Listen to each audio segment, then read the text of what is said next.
All right, Shalom. First and foremost, I want to give all honor and glory to Yahweh, Bahasham, Yahweh Shai, Bahasham, Rachar Kodash, double honors to the elders and the apostles of the great millstone. Citation to all that I can push word with true spiritual with charity. Yahweh is the true name of the Heavenly Father, whom the word Indian calls God and Jehovah. Bahasham is in the name. Yahweh Shai is his son's name, the word Indian calls Jesus, and Rachar Kodash is the Holy Spirit. As always, you so-called Negroes, Latinos, and Native Americans are the Israelites according to the Holy Scriptures, as well as the speckled bird, the scattered Israelite foreigners scattered amongst other nations, whose outer appearance makes them be of those nations to whom they've been scattered to. You are Israelites, no matter what your outer appearance may seem to be, as long as your lineage goes back to the 12 patriarchs, through your father's line, of course. But hey, as always, on the brother, your diary from the Great Millstone Branch here in Chicago, and I back with another lesson. It's going to be entitled Chasing the Bag dash Riches, and that's one of the things that our people stumble and fall over. They've been cultivated to have a mind that's set on making money, getting this worldly possession, having this and having that, just so I can go do this and do that, when the scriptures tell you the basic duties of man is to serve the Most High and keep his commandments. We weren't set here to try and live our best life to gain all this money. Now, having money isn't, you ain't going off if you have money, because the scriptures say money is a defense. But if that's your main goal and that's what you're looking to for salvation, it's gonna fail you. This is Proverbs 11:4. Riches profit not in a day of wrath, but righteousness deliver from death. So riches, money, cars, clothes, gold, change, whatever, whatever it is, that's not going to deliver you from the wrath of the Lord. You see, the Lord is coming back to those that turn from transgression in Jacob. It says in the book of Isaiah, the Redeemer shall come to those that turn from transgression in Jacob. The Lord ain't coming back, for Jay-Z, Lil Wayne, R. Kelly and these individuals. No, the Lord is coming back to those sincere, the lowly, the meek. This is Zephaniah 1:14. The great day of Yahweh is near. It is near and hasteth greatly. Even the voice of the day of Yahweh. It says the mighty man shall cry there bitterly. So this is going to be a time like never before. Mighty men, big strong men, these gangbangers, they're going to be so distressed. They're going to be crying. The only people that's going to have any type of mind to withstand these things are the men of the Lord. You see? It says, verse 15, that day is a day of wrath, a day of trouble and distress, a day of wasteness and desolation, a day of darkness and gloominess, a day of clouds and thick darkness. In Amos, the 5th chapter, it tells you, woe unto you that desire the day of the Lord. For what day is it to you? It's a day of darkness and no light, even no light at all. You see? That's the times that we're going to enter in, and some Federal Reserve notes ain't going to get you past, the Lord. That ain't going to get you. You ain't going to be good off that, man. Verse 16, a day of trumpet and alarm against the fenced cities and against the high towers. It says, verse 17, and I will bring distress upon men, that they shall walk like blind men, because they have sinned against Yahweh, and their blood shall be poured out as dust, and their flesh as dung. It says, neither their silver nor their gold shall be able to deliver them in the day of Yahweh's wrath, but the whole land shall be devoured by the fire of his jealousy. It says, for he shall make even a speedy riddance of all them that dwell on the land. So here the scriptures tell you, point blank, look, your gold, your silver, because that's what real currency is. That paper money, that's losing its worth as we speak, but that's not going to be able to deliver you. The Lord ain't going to come back and ask you how much money you got. The Lord said everything is his, but this is Ezekiel chapter 7 and verse 19. They shall cast their silver in the streets, and their gold shall be removed. Their silver and their gold shall not be able to deliver them in the day of the wrath of Yahweh. They shall not satisfy their souls, neither fill their bowels, because it is the stumbling block of their iniquity. And there are people trip and fall over trying to get the money. They end up going out their way, departing from seeking their power, what they supposed to be doing, trying to find carnal things such as money, wealth, power, women, this type of luxurious life. You see, the riches, when you covenant after it, it's a stumbling block. You see, Sirach 31:1, watching for riches consumeth the flesh, and the care thereof driveth away sleep. You know, you got Jake that be rapping about it. Can't go to sleep chasing the M's. You know, doing this and doing that. You say it says it consumeth the flesh, right? That's what your whole mind is gonna be on. That's what your whole body is gonna be over to. You're not gonna be thinking about the Lord if you trying to if getting a bag is your what's on your mind. You know, it says in the care thereof drive away sleep. Verse 2, watching care will not let a man slumber, as a sore disease break of sleep. So the desire to get money like that, to be desirous of money, is compared to a sore disease. You're not able to rest. You know, you just weary. You know, you got to keep going and keep going and keep going. One thing J. Cole said, he was kicking some nigga knowledge, but he said money is numbers, and numbers go on forever. So if you're chasing money, or if your thing is to get money, you're gonna continue. You're gonna keep going after and keep going after. You're never gonna get enough because it's never gonna stop. You know, and that's real spiel. You see. But this is call all y'all brush my outside. This is verse 3. It says the rich have great labor in gathering riches together, and when he resteth, he is filled with his delicates. The poor laboreth in his poor estate, and when he leaveth off, he is still needy. He that loveth gold shall not be justified, and he that followeth corruption shall have enough thereof. So he that loveth gold shall not be justified, right? Because you're gonna basically sell your soul to get the gold. You know, you'll do anything to get it. You know, you can't be found spotless if gold is the thing that's on your mind. You know, it says, and he that followeth corruption shall have enough thereof. So when you go down that path, you're gonna get all the smoke that comes with it.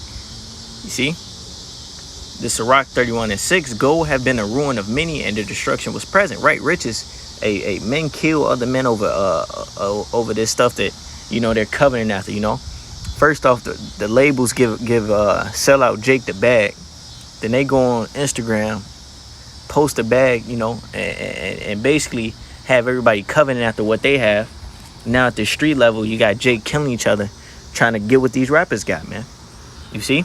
Gold have been the ruin of many, and their destruction was present. It is a stumbling block unto them that sacrifice unto it. You see, you trip and fumble trying to get the bag, and every fool shall be taken therewith. And if you're a fool, you gonna fall for it. That's a snare you're gonna fall into. It says,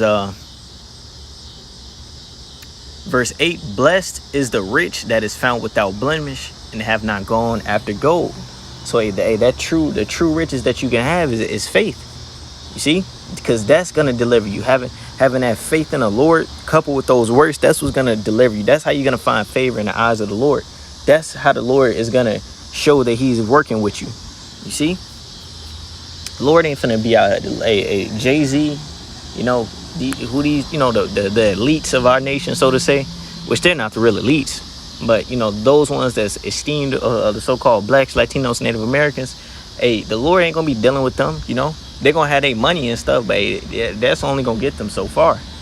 You feel me? This is Proverbs 23:4. Labor not to be rich, cease from thy own wisdom. So the scriptures, it's free game. The scriptures tell you to labor not to be rich, cease from thy own wisdom. If the Lord bless you, the Lord bless you. But your main goal isn't, I gotta go ahead, I'm finna work 200 hours a week so I can get this amount of. How you gonna serve the Lord if you doing all that?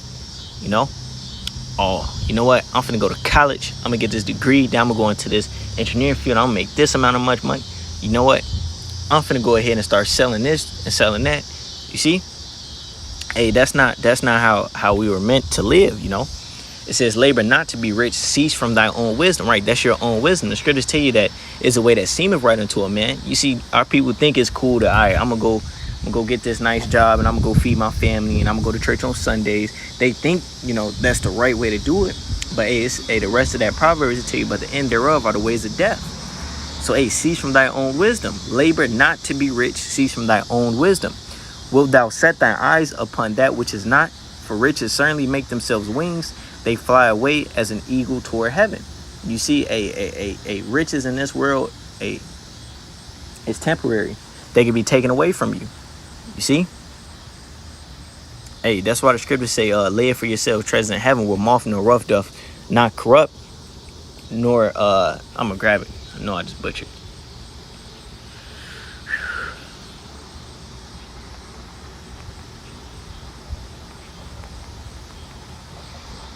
Matthew 6:19, lay not up for yourselves treasures upon earth, where moth and rust doth corrupt, and where thieves break through and steal.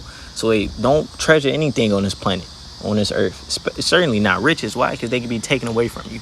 Verse 20, but lay up for yourselves treasures in heaven, where neither moth nor rust doth corrupt. See, that's spiritual currency, which nobody can touch, right? It says, and where thieves do not break through nor steal, for where your treasure is, there will your heart be also. You see, whatever you treasure, that's where you're going to be giving your labor to, your strength, your mind, your body to. If it's on things of the earth, hey, you're going to be serving those things of the earth. If it's going to be spiritual things, you're going to be walking in the spirit and serving those, doing those spiritual works. You see?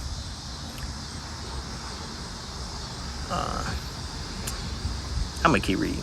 It says, the light of the body, it says, verse 22, the light of the body is the eye. If therefore thy eye be single, thy whole body shall be full of light. So you got to keep your eyes on the prize. Keep your eyes on the things that profit you, the kingdom of heaven.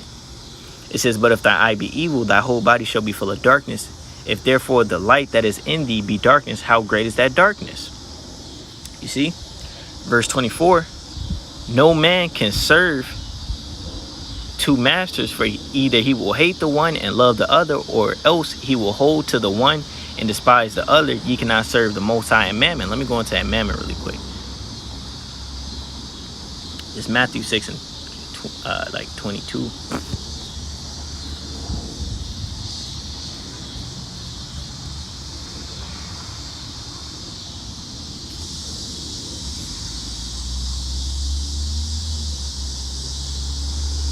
Feel low.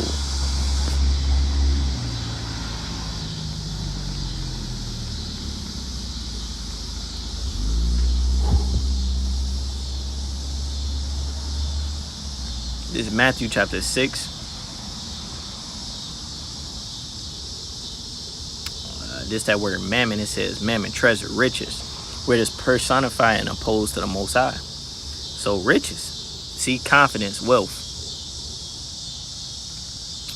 So wait, man, you can't serve the Most High and serve and want to go after the riches of this world, This is Colossians 3:1. If ye then be risen with Hamashiach, seek those things which are above, where the Most High where Hamashiach Yahushai sitteth on the right hand of the Most High. Set your affections on things above, not on things on the earth, right? Hey, having this knowledge, wisdom, understanding, hey, that's riches. See, this wisdom is the scriptures. It's repetitive. It says it's more. It's all that more than rubies. It says set your affections on things above, not on things on the earth. For ye are dead, and your life is hid with Hamashiach in the Most High. Hey, so to hell with what this world got to offer us, because it don't have to offer. The only thing it has to offer us for certain is death.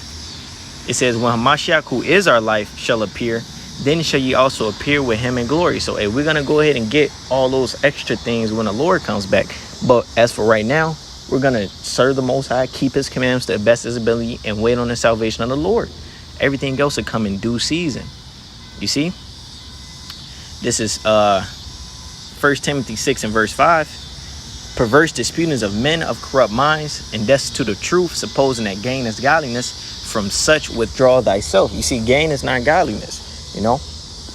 Having everything and having this and that, that's that church doctrine specifically, right? It says, but verse 6, but godliness with contentment is great gain. So doing godly things and being content with what you have, that's great gain.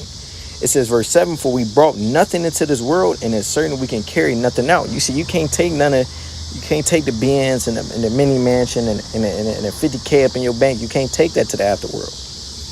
It says verse 8, and having food and raiment, let us be therewith content. Having basic necessities, roof over your head, food on your table, you see some clothes on your back. That's sufficient. Anything else is excess. It says verse 9, but they that will be rich fall into temptation and a snare, and into many foolish and hurtful lusts, which drown men in destruction and perdition. You see, having that desire to get riches, it leads you to doing many foolish and hurtful things to yourself. You see, these rappers, hey, they sell their soul, man. They get a body over for fame and money, man. It says, verse 10, for the love of money is the root of all evil, which while some coveted after, they have erred from the faith and pierced themselves through with many sorrows. You see, Jake go out their way to get the bag, and they do nothing but weary themselves in wickedness. You see? And this is Wisdom of Solomon 5:3. And they repenting and groaning for anguish of spirit shall say within themselves, this was he when we had sometimes in derision and a proverb of reproach. Because these people are going to realize that the men of the Lord that say, you know what, to hell with what we wanted to do in this life, we're going to do the will of the Father. These people are going to realize that, hey, we were doing the right thing. Verse 4, we fools accounted his life madness and his end to be without honor. Right, you assumed that we was wasting our life, but no, we was saving it. The scriptures tell you, he that will lose his life shall save it. Roughly paraphrasing. If you lose your life for the Lord, hey, you saving it. But if you want to save your life, you're going to lose it. You know? I'm going to grab it really quick because I know I just butchered it.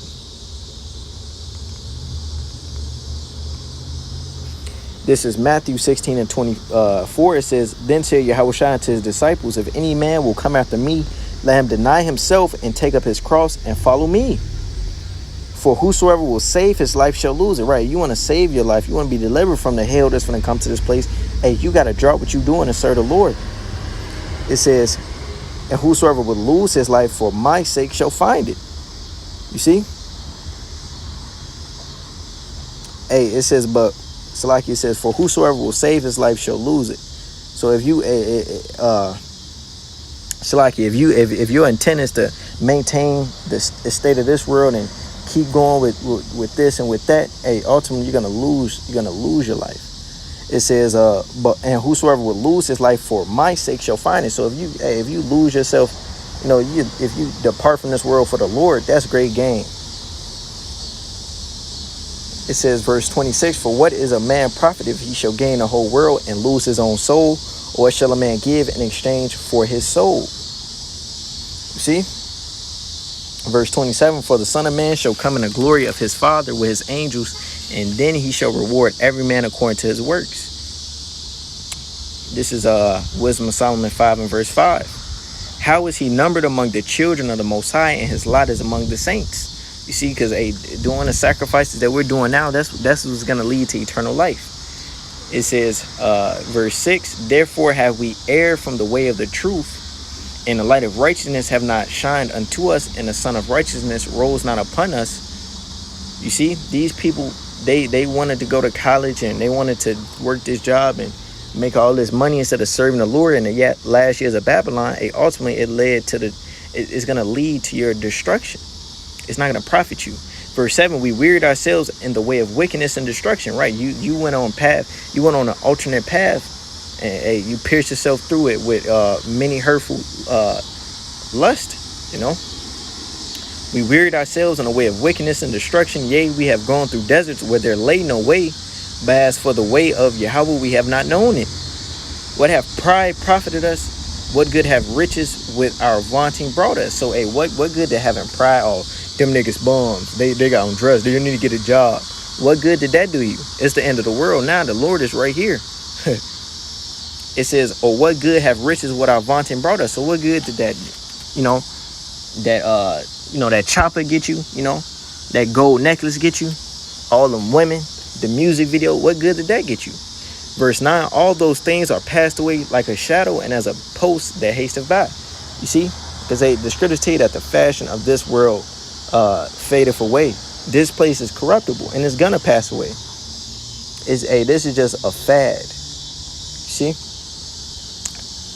Wisdom of Solomon 5 and 14, for the hope of the ungodly is like dust that is blown away with the wind, like a thin froth that is driven away with the storm, like as the smoke which is dispersed here and there with the tempest, and passed away as the remembrance of a guest that tarried but a day. You see, the hope of the ungodly it ain't no hope.